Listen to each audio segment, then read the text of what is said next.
Hey guys, welcome to my new podcast series, Your Health You Care. Hey guys, good morning. So today it's a happy Monday. आज धूप तो दिख नहीं रही है, cloud चारों तरफ क्लाउड है और बढ़िया है मौसम, इज प्रीटी गुड। तो आज जो मैं आप लोगों से बातें करने वाला हूँ वो रहेगी टॉपिक एसिडिटी की।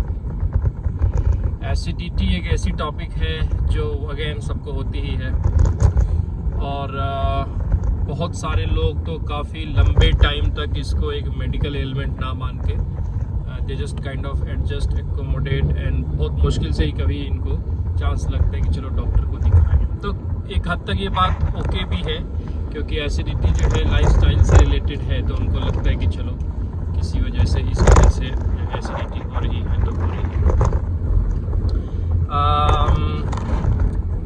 अब समझना ये है कि एसिडिटी होती क्यों है। एसिडिटी इसेंशियली आपको एक जो हमारे इलेक्ट्रॉन, प्रोटॉन, न्यूट्रॉन, जब कोई भी चीज़ की आप मॉलिक्यूलर स्ट्रक्चर पे जाते हो तो उसमें हाइड्रोजन का एक पार्टिकल होता है, जो हाइड्रोजन के जो प्लस वाले हैं आयन, वो एसिड होते हैं, एसिडिक होते हैं। तो बाकी ये जिनके साथ भी रिएक्शन कर ले मिला करके एसिडिक बनते हैं। और वो हमारे शरीर में काफ़ी ज़्यादा, हमारा शरीर जो है ऑर्गेनिक बॉडी है, तो ये सारे एलिमेंट्स और मॉलिक्यूल्स तो रहेंगे ही जिससे हम बने हुए हैं। अगर ज़रा सी भी इम्बैलेंस हो जाए तो वो इंडिविजुअली एसिडिक एनवायरनमेंट क्रिएट कर देते हैं। ये तो उसकी हो गई कि हाउ इट वर्क्स। बट क्या चीज़ें हैं जिससे कि एसिडिटी ट्रिगर होती है। एसिडिटी ट्रिगर होने का जो पहला रूट कॉज है वो है हमारे पेट की जो बैक्टीरिया है। पेट में कुछ नॉर्मल फ्लोरा फाउना होती है और उनमें से एक होती है जो एसिड सिक्रेटिंग बैक्टीरिया होती है, एच पाइलोरी मेनली, और बाकी और भी हैं जिसके अगेंस्ट में आप प्रोबायोटिक ले करके और उनको सेटल करते हो। तो उनको चांस तब मिलता है जब हमारे शरीर में के अंदर किसी तरह की एक्टिविटी हो जाए जिससे कि वो एक्टिव हो जाते हैं। प्रोटॉन पंप जो है वो एक्टिव हो जाएंगे तो आपका एसिड की सिक्रीशन ज़्यादा होने लगती है। मोस्टली खाली पेट में चांसेस ज़्यादा होते हैं। खाली पेट में इनके एक्टिव होने की वजह ये है कि बॉडी की एक साइकिल बनी होती है, रूटीन बना होता है, बायोलॉजिकल क्लॉक बनी होती है कि हमने सुबह को नाश्ता करना है। जब नाश्ता करेंगे तो उन फूड पार्टिकल को ब्रेक डाउन करने के लिए जो है एसिड सिक्रीशन रूटीनली होती है ताकि फूड को डाइजेस्ट किया जा सके। और अगर आपने बाय चांस नाश्ता मिस कर दिया या नहीं खा पाए तो वो जो साइकिल है, बायोलॉजिकल क्लॉक है, वो एसिड तो सिक्रेट करेगा उस टाइम पर जिस टाइम पर उसे करना है। वैसे ये बहुत बड़ा फैक्टर नहीं है but this is one of the factor जिसकी वजह से आपको हाइपर एसिडिटी हो जाती है। और उसके अलावा जो हमारी पेट की सेल्स है, स्टमक की बात कर रहा हूँ, स्टमक के अंदर जो है कुछ एबनॉर्मेलिटी ऐसी आ जाए कि स्टमक जो है जेनेटिक लेवल पे उनकी इंजीनियरिंग फेल हो जाए और उनको लगे कि और ज़्यादा एसिड की ज़रूरत है और एरोनियसली वो ज़्यादा एसिड आपको रिलीज़ करने लग जाए, सिक्रेट करने लग जाए स्टमक में, तो फिर उससे एसिडिटी आपकी हो जाती है। और अदर मैकेनिज़्म में आएगा कि आप स्ट्रेस में अगर है तो स्ट्रेस की वजह से कुछ हमारा जो जूस रिलीज़ होते हैं, हार्मोनल रिलीज़ होती है, उसके पाथवे में कुछ एक ऐसी चीज़ ट्रिगर हो जाए जिससे कि एसिड फिर रिलीज़ हो जाए। तो मोटा मोटी यही मेन कारण है जिसकी वजह से आपको एसिडिटी होती है। और इसमें टेक अवे ये होता है, आप अगर इस कन्वर्सेशन से कुछ भी लेके जा रहे हो तो ये लेके जा रहे हो कि पेट को खाली मत रखो। पेट को खाली रखने से एसिड कैसे हो रहा है, एयर कैसे हो रहा है, बिकॉज यू सी, अगर आप अभी देखो, अगर आपके आसपास कहीं वाटर की बॉटल है, सपोज कि कोई सा भी वेसल है आपके, आप जहाँ बैठे हो, टेबल पे बैठे हो या आप टीवी के सामने बैठे हो या घर में कहीं भी हो, तो आसपास कोई एक आप बर्तन या कोई एक चीज़ देखो जो वेसल हो, तो आप मुझे वो देख करके बताओ कि अगर उसमें कुछ नहीं है तो क्या है, करेक्ट। तो उसमें आप देखोगे कि उसमें हवा है, जो चीज़ खाली है उसमें हवा है, तो हवा ट्रैप है हमारे स्टोमक के अंदर, तो वो भी एक एसिडिटी को ट्रिगर कर सकता है, क्योंकि हवा एक फॉरेन पार्टिकल की तरह स्टोमक में गया और उसने फिर एसिड रिलीज की जो मैकेनिज्म है उसको ट्रिगर कर दिया। जब वो ट्रिगर हो गया तो एसिड सिक्रीशन शुरू हो गए। तो पेट खाली होने का मतलब है कि उसमें हवा है और हवा ये ट्रिगर कर रही है, और हवा और भी ज़्यादा प्रेशर बना करके जो है गैस का वॉल्यूम बढ़ा देगी अंदर, इसकी वजह से। तो वही लॉजिक है आपका सुबह का नाश्ता करने का कि आप पेट को खाली मत रखो सुबह का ही, क्यों, बाकी टाइम में भी आप स्मॉल मील्स लेते रहो, छोटी छोटी मील्स अगर लेते रहोगे तो पेट को होमवर्क मिलता रहेगा। तो एसिडिटी रादर देन कि आप एक बहुत ही बड़ा हैवी मील खाने लग गए, तो उससे अच्छा है कि आप छोटे छोटे मील्स और पानी पीते रहो। कुछ नहीं तो आप स्टोमक को होमवर्क देने के लिए पानी भी पी, पानी तो वैसे भी आप मेरी सारी रील्स में देखेंगे, वीडियोस में देखेंगे कि मैं वाटर का कितना बड़ा सपोर्टर हूँ। तो आप पानी पी सकते हैं, ग्रीन टी पी सकते हैं, ये सारे आपको अल्कलाइज कर देंगे और आपका जो है एसिडिटी कम हो जाती है। अब इसमें ये तो बहुत ही कॉमनली प्रेजेंटेड जो क्लिनिकल सिनेरियो है वो है, बट बीमारी की अगर हम बात करेंगे, हालांकि ये भी बीमारी ही है, एक्यूट गैस्ट्राइटिस है, हाइपर एसिडिटी है, ये भी बीमारी है, बट अब थोड़े से और मॉडरेट लेवल की अगर क्लिनिकल कंडीशन पे जाएंगे तो मॉडरेट लेवल की क्लिनिकल कंडीशन में आ जाएंगे आपका एक GERD नाम की बीमारी होती है, गैस्ट्रोइसोफेजियल रिफ्लक्स डिजीज होती है। उसमें क्या होता है कि जो हमारे पेट का गैस्ट्रिक कंटेंट होता है, गैस्ट्रिक कंटेंट की एक टेंडेंसी हो जाती है कि वो ऊपर की तरफ बैकवर्ड मूवमेंट में आने लग जाते हैं, और वो रिफ्लक्स होता है, जैसे ही फूड पाइप में कुछ गया तो एज ए रिफ्लक्स वो जो है ऊपर की तरफ फेंकने लग जाते हैं, जिससे आपको कि एसिडिटी जैसी लगती है, हार्ट बर्निंग लगती है। उसमें तो कई बार ऐसा पेन आता है कि if you are in your 50s 40s 60s तो यू कैन कंफ्यूज, वो वाले दर्द से आप ये भी कंफ्यूज कर सकते हो अपने आप को कि कहीं ये हार्ट अटैक तो नहीं है, हार्ट बर्न जैसी चीज़ें हो सकती है।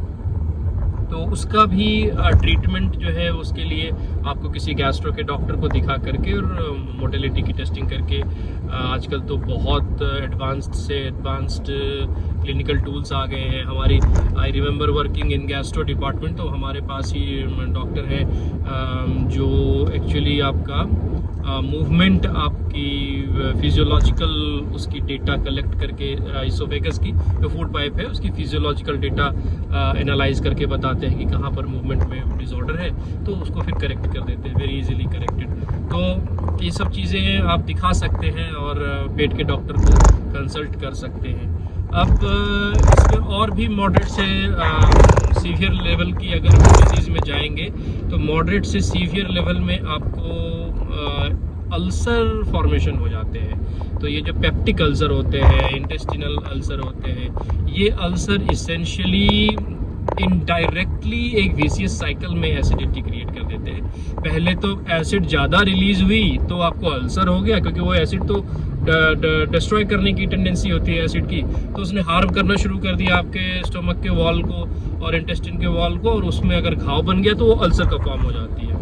अब अगर मॉडरेट से सीवियर लेवल पे आप जाएंगे तो ये अल्सर जो है अब ब्लीडिंग अल्सर हो जाएंगे, यानी कि घाव से ब्लड भी आने शुरू हो जाते हैं, फिर आपको एनीमिया और आपको वेरिसेस होने, मतलब वो जो वहाँ की वेसल्स है वो एनगॉर्जमेंट हो जाती है, तरह तरह की बीमारियाँ आपको उसके बाद आनी शुरू हो जाती है।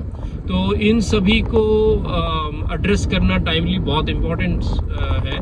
जब तक आपको सिर्फ एसिडिटी है तो आप रूटीनली चेक कराओ, लेकिन अगर जरा सी भी आपको एसिडिटी के साथ ऐसा लगे कि नहीं यार कुछ दर्द भी हो रहा है, आपको पेन भी हो रहा है, अगर पेन हो रहे हैं, नौजिया हो रहा है, वॉमिटिंग हो रही है, खाना खाते ही आपका जो है वॉमिट हो जा रही है, ये सारी चीज़ें आपको मॉडरेट से सीवियर लेवल की एसिडिटी में जाती है। और उसमें कहीं ना कहीं रूट कॉज जो निकल के आता है, जो एंडोस्कोपी वगैरह करके पता लगा लेंगे कि आपका अल्सरेशन हो रहा है, अल्सर फॉर्मेशन हो रहा है, और उसको जो है दिखाना टाइमली चाहिए।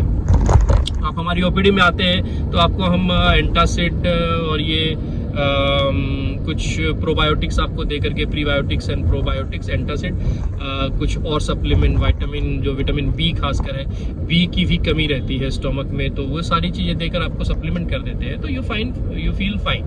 लेकिन जब आप अपनी रूटीन स्क्रीनिंग में जाएँ, टेस्ट कराने के लिए जाए, तो आपको कंसिडर करना चाहिए, गैस्ट्रो को दिखाना चाहिए, और जितनी टेस्ट गैस्ट्रो वाले लिखते हैं वो कराने चाहिए वॉलंटरीली। तो ये एसिड आपका एक कारण हो गया जो कई बीमारियों को जन्म दे सकता है। As a matter of fact, आपको जब इस तरह की पेन हो, मिड एक्सटर्नल पेन हो स्टोमक में, तो ईसीजी भी करा ही लेनी चाहिए। ईसीजी को भी क्यों जाने दे, फिर आप क्या पता ये हार्ट का कुछ हो रहा हो। तो ईसीजी अभी रूटीनली हम लिखते ही हैं अपने प्रैक्टिस में regularly. If you are coming with a pain stomach, एक और उंगली से इशारा करते हैं, तो ईसीजी भी 12 लीड आपकी हम करते हैं।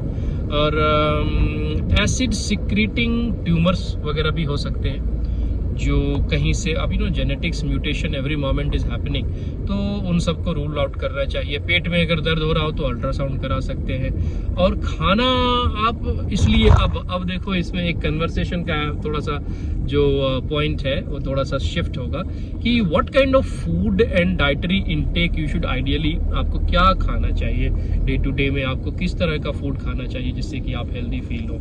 तो अब आप कॉमनली लॉजिकली सोचो कि आप एक प्लेट मुझे एक टफ चीज़ बताओ जिसको डाइजेस्ट करना मुश्किल हो। फॉर एग्जांपल सबसे टफ तो वैसे नॉनवेज होता है। चलो नॉनवेज का एग्जांपल ले लेते हैं। मैं वैसे नॉनवेज वगैरह की बातें करता नहीं हूँ, बिकॉज आई बिलीव इन शाकाहार। नॉनवेज तो इन हमारे बॉडी के लिए बना ही नहीं है, बट चलो एज ए, क्योंकि लोग बाग खाते हैं तो इसलिए एक एग्जांपल ले लेते हैं कि आप कोई हार्ड फूड लेते हो, तो हार्ड फूड को डाइजेस्ट करने के लिए और उसको प्रोसेस करने के लिए ज़्यादा एसिड की ज़रूरत होगी या कम एसिड की ज़रूरत होगी? लॉजिकली अगर सोचो तो ज़्यादा एसिड की ज़रूरत होगी, क्योंकि वो स्ट्रॉन्ग है, पार्टिकल है, फूड पार्टिकल है। तो अगर आप हार्ड फूड लगातार खाते हो तो आपको एसिडिटी होने के चांसेस ज़्यादा रहते हैं। और ऑन दी अदर हैंड, अगर आप कोई नेचुरल, जैसे कि पालक है, जैसे कि कोई सॉफ्ट चीज़ें हैं जिसको आप इजीली खा सकते हो, पका सकते। सो इसेंशियली आपका जो नॉन वेजिटेरियन फूड होते हैं, नॉन वेजिटेरियन फूड को डाइजेस्ट करने में ज़्यादा एफर्ट्स लगेंगे, तो ज़्यादा एसिड सिक्रीशन की ज़रूरत पड़ेगी, और जिस वजह से आपको एसिडिटी होने के चांसेस रहते हैं। इन माई प्रैक्टिस में लोगों को कहता हूँ कि नॉनवेज खाना ही नहीं चाहिए इन जनरल। बाकी ये आपका पर्सनल मामला है, आपका ये कल्चरल इशू है, आपका लाइफस्टाइल, ये आप डिसाइड करते हो। मुझसे अगर कोई रिकमेंडेशन मांगते हैं तो आई ऑलवेज से कि आपको वेजिटेरियन होना चाहिए, और नॉन वेजिटेरियन फूड जो है हमारे शरीर के लिए इसेंशियली बने भी नहीं है। We are kind of herbivores. अब अनलेस कि आप किसी इमरजेंसी में हो, अकाल सूखा पड़ गया है, सरवाइव करना है, तो whatever is okay, but in general regular जो हमारी कल्चरल लाइफ है, इसमें नॉन वेजिटेरियन फूड की जो है कोई हमारी बॉडी की रिक्वायरमेंट ऐसा नहीं है, ना ही हमारा शरीर जो है उस अकॉर्डिंग बिल्टअप हुआ है। तो अगेन अब मैं उस टॉपिक की तरफ जाना नहीं चाहता हूँ। आप ये देखो कि आप जितनी फूड इंटेक करते हो वो ऐसे होने चाहिए कि इजीली डाइजेस्ट हो जाए, इजीली आपका बॉडी में प्रोसेस हो जाए, तो उतना आपका एसिड की सिक्रीशन कम होगी और एसिडिटी की प्रॉब्लम्स कम होगी। फूड बहुत बड़ा फैक्टर है एक्चुअली। क्यों बहुत बड़ा फैक्टर है? क्योंकि आपका ये कोई भी मुंह से ही सीधा पेट में चीज़ें जाती है, वहीं पर एसिड सबसे ज़्यादा आपका रिलीज होता है। अब इसमें अगला फैक्टर अगर आप देखेंगे तो इंटेस्टिनल ऑब्स्ट्रक्शन हो सकते हैं। इंटेस्टिनल ऑब्स्ट्रक्शन क्या होते हैं? इंटेस्टिनल ऑब्स्ट्रक्शन है आपका क्रॉनिक कॉन्स्टिपेशन है किसी को, अगर आपका पॉटी नहीं होता क्लियर, आपका पेट भारी भारी सा रहता है, जाम रहता है, खाना खाते हो वो क्लियर नहीं होता है, तो उसमें स्टोमक जो है कंफ्यूज होकर के एसिड को रिलीज़ कर सकता है। फूड पार्टिकल अगर काफ़ी लंबे टाइम तक आपकी फूड पाइप में रहता है, इंटेस्टिन में रहता है, तो that can induce acid secretion.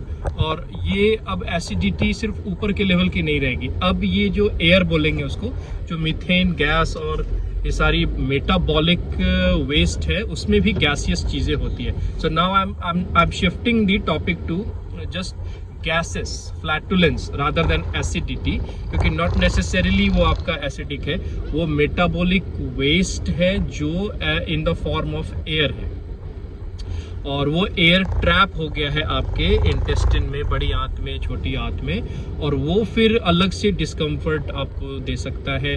और देखा जाए तो अगर काफ़ी लंबे टाइम तक अगर गैस जमा हो जाए छोटी आंत बड़ी आंत में, तो उससे तो बहुत गंभीर से गंभीर बीमारियां हो सकती है। तो इसलिए पेट का साफ होना ज़रूरी है। और ये गैस एक्यूमुलेट होने के, एयर ट्रैप होने की जो वजह है वो यही वजह है कि आपका बॉवल क्लियर नहीं हो रहा, आपका पेट क्लियर नहीं हो रहा। तो इंडिया में है तो बड़े फ़ायदे हैं, आपको इतने ज़्यादा नेचुरल हर्ब्स मिल जाते हैं पेट साफ़ करने के, और इतनी ज़्यादा चीज़ें मिल जाती हैं कि आप इजीली पेट को साफ़ रख सकते हो। और अगर एक्सरसाइज करोगे और पानी पर्याप्त मात्रा में पियोगे तो आपको ऐसे भी किसी चूर्ण की ज़रूरत नहीं पड़ेगी, अनलेस एंड अनटिल की कोई बहुत ही ज़्यादा सीवियर कंजेशन है और सीवियर आपका कोई ऑब्स्ट्रक्शन है, तो ज़्यादा आपको मेडिसिन की ज़रूरत नहीं पड़ेगी। और इसलिए खाने में मैं कहता हूँ कि आप herbal, natural, green leafy vegetables वगैरह ज़्यादा खाओ, फ्रूट्स ज़्यादा खाओ, ये फाइब्रस होते हैं। जो फाइब्रस फूड होंगे, ये फाइब्रस फूड आपके और ज़्यादा इंटेस्टिन को और स्टमक को क्लियर करता है। तो फाइबर वाला खाना खाओ, दही रेगुलरली खाओ, उसमें प्रोबायोटिक्स वगैरह होते हैं, तो उससे आपका जो पेट का जो फ्लोरा एंड फाउना है वो मेंटेन रहता है, ऑब्स्ट्रक्शन की भी चांसेस कम रहती है as compare to tough food. अगर आप कोई टफ फूड खाते हो तो उसमें टफ वर्क की ज़रूरत पड़ती है, और जैसे जैसे आपकी एज होती रहती है वैसे वैसे आपका जो है डाइजेस्टिव सिस्टम वगैरह को भी होमवर्क कम देने चाहिए। तो if you are eating easy food तो आपका बॉडी को उतना ही कम काम करना पड़ता है, यू स्टे हेल्दी। तो ये जो ट्रैप एयर है और मेटाबॉलिक एयर आपका बॉडी में है, उसकी भी इम्पोर्टेंस काफ़ी ज़्यादा है फ्लैटुलेंस के लिए और गैस के लिए। तो बहुत ज़्यादा इसको आप स्टिग्मा मत बना दो, बहुत ज़्यादा इसको लेकर के आप नर्वस मत हो जाओ कि आपको गैस है तो आप बीमारी है। गैस एक नॉर्मल प्रक्रिया है। अच्छा, ये बात बताना भी बहुत ज़रूरी है कि बहुत सारे लोग ना सेंसिटिव होते हैं और एक्स्ट्रा अवेयर होते हैं, एक्स्ट्रा क्या बोलेंगे उसको, कि बहुत इजीली एंग्शियस हो जाना कि यार गैस हो रहा है, गैस हो रहा है। गैस होना इज़ ए नॉर्मल प्रोसेस, वो मेटाबॉलिक प्रोडक्ट भी है। जो हमारा खाना डाइजेस्ट होगा तो उसमें से जो एयर और गैस निकलते हैं वो भी ट्रैप होते हैं, तो यू रिलीज दैट, उसको आप रिलीज़ करो। और रिलीज़ जितना करोगे उतना आप इजी फील करोगे और उतनी आपका बीमारियां होने के चांसेस कम है। So never hold on to the, आपका अगर एयर रिलीज़ करने का टेंडेंसी हो रही है तो डू नॉट हेजिटेट। अब ये सोशल इशू हो जाता है, फिर तो थोड़ा सा अनकम्फर्टेबल एम्बैरेसिंग सिचुएशंस, बट आज के डेट में जब पढ़े लिखे कल्चर है तो you should not bother about की what will happen, you just release. More you release better for the आपका इंटेस्टिन और छोटी आंत बड़ी आंत के लिए उतना ही कंफर्टेबल और उतना ही फ़ायदेमंद होता है। तो आप उसको रिलीज़ करो, उसको होल्ड मत करो। तो ये मैं लगभग जो अब मेरे पेशेंट्स जो होते हैं उनसे बातें तो मैं करता हूँ, उनको बताता हूँ कि आप every time you have an urge to go to toilet, immediately go, don't hold. तो similarly if you have urge to pass air, immediately pass air, I mean as much manageable होना चाहिए। एंड देन उससे आपका क्या है कि in the long run आप अपने आंतों को बीमार नहीं कर रहे हो। इसके अलावा एक और चांसेस है एसिडिटी होने के, कि जब अब ट्रैफिक में फंस गया हूँ, काफ़ी लंबी जाम हो गई आज तो ये जब आप पानी पीते हो, खाना खाते हो, तो अभी क्या है कि आपका जो फूड पाइप है, फूड पाइप के साथ साथ ही सांस लेने की भी पाइप है। ये दोनों पाइप एक साथ में ही है, और अब ईश्वर ने ऐसा उसको बनाया है कि एक टाइम पर एक ही पाइप जो है चलेगी। तो वो एक बटन, एक मूवमेंट ऐसी हो जाती है दोनों पाइप के बीच में कि सांस लेते वक्त आपका इसोफेजियल पाइप जो है वो बंद रहता है, खाना खाते हुए वो जब स्वैलो की मैकेनिज्म जब होगी तो वो during that just fraction of second के लिए एक दरवाजा बंद हो जाता है। कई बार क्या होता है कि पानी पीते हुए हल्की सी भी अगर खुली रह जाए फूड पाइप, तो आपका जो एयर है वो फूड पाइप में चला जाता है, आप सांस लेते हो, सांस लेने के साथ जो है एयर भी आपका फूड पाइप में चला गया। अब वो एयर जाएगा तो थोड़ी सी एसिडिटी आपकी प्रॉब्लम करेगा ही करेगा। और ये सब एक्सरसाइज अगर आप रेगुलर करेंगे तो इस तरह की चीज़ें कम होगी आपको। उसके बाद एसिडिटी और जो है अगेन ये घूम फिर करके आपके इनटेक पे ही आ जाता है। Spicy, oily food, greasy food, ये सब चीज़ों से ज़्यादा ट्रिगर होते हैं। हैवी फूड, बहुत ज़्यादा हैवी मील्स ले लेने से ट्रिगर हो जाते हैं। तो इसके लिए कई सारे बाज़ार में आपको ओवर द काउंटर जो है इतनी सारी दवाइयाँ, इतने नाम से हैं कि आप, लेकिन आप खुद से मत करना मेडिकेट। कम से कम एक बार तो डॉक्टर को दिखाना ही चाहिए। पूछो क्यों? क्योंकि एक बहुत ही सबसे ज़्यादा कॉमनली प्रिस्क्राइब्ड जो दवा है इसमें पेंटोप्राजोल है। पेंटोप्राजोल के नाम से पेंटा, पेंटू, पैन, पता नहीं किस किस नाम से दवा है। तो एक बार ऐसे ही मैंने एक दवा देखी जो सिरप के फॉर्म में थी। सिरप के फॉर्म में थी तो उसका नाम जो था वो मिसनोमर था। मतलब नाम से ऐसा लग रहा था कि उसके अंदर पेंटोप्राजोल है। सपोज कि उसमें उसका नाम रख दिया है कि पेंटू MPS, सिरप पेंटू MPS। तो उसके अंदर जब मैं पहली बार में जब मैंने दवा देखी नहीं थी तो आई अज्यूम कि इसमें पेंटोप्राजोल, लेकिन उसमें पेंटोप्राजोल नहीं था। उसमें अलग ही सीरीज जो डाइजीन वगैरह के कंटेंट होते हैं, आपका मिल्क ऑफ मैग्नीशिया और ये सारी चीज़ें थी। तो आप इसलिए कहता हूँ कि डॉक्टर को दिखाओ। आप खुद से नाम पे जा करके आप दवाओं को खुद से मत प्रिस्क्राइब खरीदो। आप डॉक्टर को दिखाइए और एक बार तो कम से कम 1-2 विजिट तो डॉक्टर को दीजिए। डॉक्टर को दिखाने के बाद ही आप ये सारी दवाएं ले, क्योंकि फ़र्क पड़ता है। सपोज कि आपने वो पेंटू MPS ले लिया जिसमें कि पेंटोप्राजोल नहीं है और आप सोचते रहे कि मैं तो यार एंटासिड ले रहा हूँ स्ट्रॉन्ग, ये प्रोटॉन पंप इनहिबिटर ले रहा हूँ यार, फिर भी कुछ नहीं हो रहा। तो उसकी वजह यही है कि आपने खुद से जो है आप ठगे गए, आपको नाम से ठग दिया गया। ऐसे ही नाम रख देंगे ताकि लोगों को लगे कि वो सही दवा कर रहे हैं। तो डॉक्टर को दिखाइए, प्रिस्क्रिप्शन लीजिए और फिर उसका इलाज आपको सही तरीके से होता है। कुछ एक एंटासिड है, जब मैं बहुत साल पहले की बात है तो वो कह रहे थे कि ये दवा बंद कर दी गई है, लेकिन फिर दोबारा देख रहा हूँ तो वो दवा चालू है। और जब वो दवा बंद हो गई थी, डिसकंटिन्यू हो गई थी, तो भी बाजार में बिक रहे थे। इसलिए कहता हूँ कि डॉक्टर्स को कंसल्ट करना बहुत ज़रूरी है, छोटी से छोटी प्रॉब्लम के लिए भी। तो आप डॉक्टर से डिस्कस करिए। इंडिया में ही OPD की फ़ीस ही कितनी होती है। आप इतने सरकारी, अगर आप दिल्ली NCR में हैं तो क्या ही कहना है। फिर तो आपको इतने सरकारी अस्पताल है उसमें जाइए और उसमें आप दिखा के 10 रुपये की पर्ची पे ले सकते थे। तो ये अवेयरनेस बहुत ज़रूरी है। और इस अवेयरनेस के साथ अब आज के फिर मैं अगर मौसम पे देखूं तो मौसम आज सच में बहुत बहुत प्यारा मौसम है। तो अभी जिस क्लिनिक पे जा रहा हूं उसमें जाते ही देखता हूँ पेशेंट तो इसमें कमी होते हैं, तो अदरवाइज़ चाय भी होगा। तो चाय से याद ये आ रहा है, क्या आप शेयर कर सकता हो यार, बातें हैं कर लो।